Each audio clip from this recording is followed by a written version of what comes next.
Following the devastation of World War II, Germany's economy was in ruins, but an influx of aid from the Marshall Plan, paired with rapid deregulation, sparked an absolute economic miracle.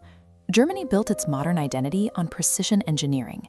By churning out high-quality cars, chemicals, and industrial machinery, they became the world's export champion, with exports making up 50% of their GDP by 2012. Fast forward to November 2024. The economy is totally flat.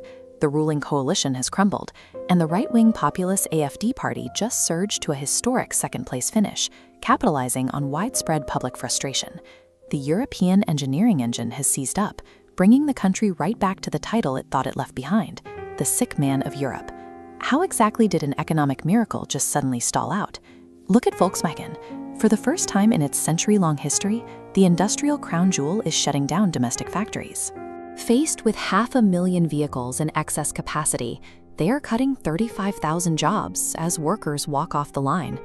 Or take BASF, the world's largest chemical producer. They recently slashed €500 million in local production, opting instead to invest nearly €10 billion in a brand new chemical complex over in China. When a nation's most iconic companies start aggressively abandoning their homeland, you have to conduct a full industrial autopsy. Heavy manufacturing requires massive, continuous amounts of cheap energy. For decades, Germany had exactly that, with roughly a quarter of its electricity coming from low-cost domestic nuclear plants. But following the Fukushima disaster in 2011, the government abruptly changed course, deciding to systematically shut down its safe domestic nuclear reactors. To fill the sudden gap in the power grid, Germany signed sweeping agreements to pipe in cheap natural gas from Russia. That arrangement held together until Russia invaded Ukraine. When the conflict escalated and the Nord Stream 1 pipeline was destroyed, Germany's core energy supply chain was completely severed. This chart tracks German natural gas prices. You can see the exact moment the shock hit. From 2020 to 2022, costs spiked 1,000%. For reliant manufacturers, this single spike translated to a devastating €3.2 billion increase in operating costs for BASF. By trading domestic energy production for cheap foreign gas, Germany had unknowingly handed the kill switch for its heavy industry directly to a geopolitical rival. Germany's industrial output was overwhelmingly reliant on selling machinery and cars to a rapidly expanding China. At their peak, brands like Volkswagen, BMW, and Mercedes generated 40% of their global sales directly in China. To maintain this massive flow, Germany exported its advanced manufacturing know-how, building factories and training workers, effectively assembling China's industrial base for them. As the global market pivoted away from combustion engines and toward electric vehicles, China leveraged that exact know-how to turn from a lucrative customer into an apex competitor. This chart compares 2023 global EV shipments, where China exported 1.6 million units, while Germany's total was just 686,000. 40% of those Chinese electric vehicles were exported right back into the European Union, undercutting the Germans in their own backyard. For years, Germany optimized for short-term export profits, ultimately teaching their biggest client exactly how to replace them. Even if the country could instantly solve its energy deficit and win back global market share, there is a final, unfixable variable at home: a collapsing workforce. This pyramid highlights Germany's severe demographic reality. With a low birth rate, nearly a quarter of Germans will be 67 or older by 2030. As they retire, the working-age middle bracket is hollowing out, shrinking by 400,000 people every single year. An economy precision-engineered around massive industrial exports simply cannot function without the workers needed to physically run the machines. When you lose cheap power, your biggest export market, and your labor force all at once, the severe industrial pullback quickly translates into political chaos on the streets of Berlin. The uncomfortable truth is that the latter half of Germany's economic miracle was dependent on two external crutches: cheap gas from Russia and boundless, non-competitive demand from China. The moment those geopolitical conditions fractured, the bedrock beneath the export champions simply vanished. It is a stark lesson for any industrialized nation. Outsourcing the core inputs of your economy to rival nations creates a devastating vulnerability. Pause for effect. Germany's rapid slide back to economic stagnation proves that no matter how good your engineering is, true economic security is impossible without geopolitical sovereignty. Look at this German automotive assembly line. It represents a massive physical industry. 19% of German employees work in the manufacturing sector, more than double the rate of most peer nations. But demand for German products has steadily dropped, and energy costs have spiked. That combination is putting severe pressure on the factory floor, directly threatening both wages and jobs. This chart breaks down the damage to personal income. Since 2020, real wages in Germany have fallen by 2%. Over that exact same period, the OECD average actually saw a 1.5% increase. Facing shrinking paychecks and economic uncertainty, citizens are holding on to their cash.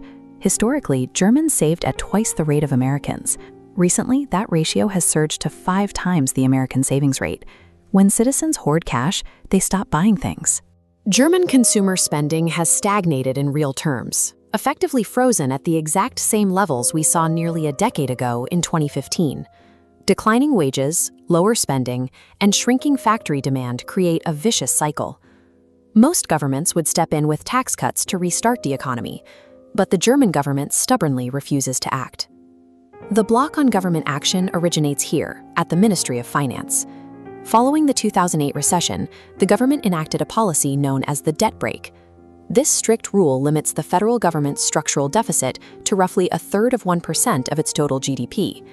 This comparative column chart illustrates how severe that borrowing limit is.